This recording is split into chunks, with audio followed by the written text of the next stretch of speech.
So our video is sending you to Little Bighorn with London, Vidit, and I.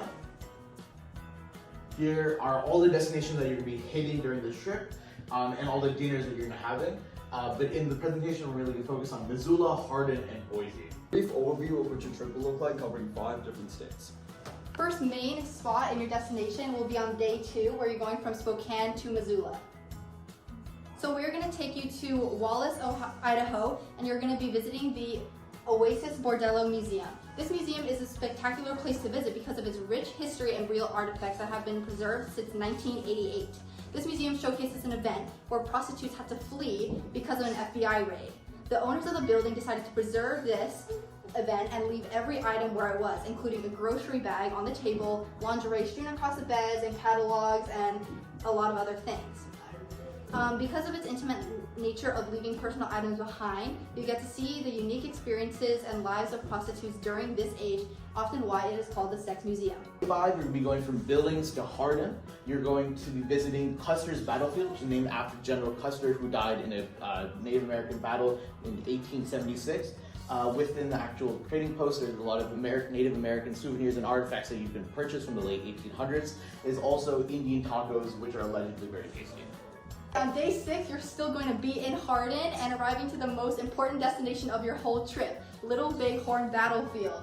This destination is so crucial to your road trip because of the historical significance combined with the vast openness of the plains creates a truly unforgettable and spectacular experience that you cannot miss. The history of this battlefield is marked one of the most decisive Native American victories in and the worst U.S. Army defeat in the Long Plains Indian War, where the Sioux and Cheyenne won in less than an hour. In this battle, George Custer, who was mentioned previously, led the battle and died along with all his men.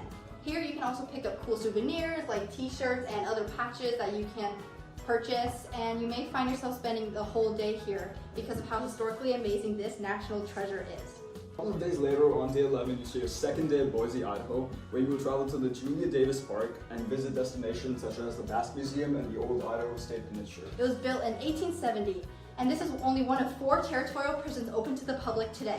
During its 101 years of operation, the site saw escapes, scandals, and the effects of Boise's transition from the Wild West to a mid-20th century capital city. Stepping inside the walls of the prison, you can imagine yourself consists of confinement as steel doors close behind you, making the experience of visiting this penitentiary immersive and super important to your trip. So the Basque Museum, on the other hand, is a cultural center, is also a must to visit. This museum provides a deep look into the heritage of the Basque community of Idaho and provides a deep look into their community and how they function.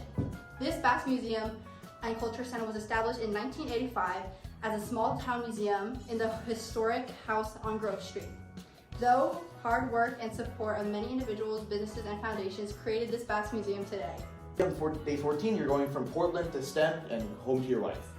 More for you to explore, such as the gondola ride over Spokane River, the Museum of Military Vehicles, and Atomic City in Idaho. So much more. Overall, the total cost of this trip was around $3,500 with a total of 3,000 miles driven. Thank you so much for choosing to travel with me.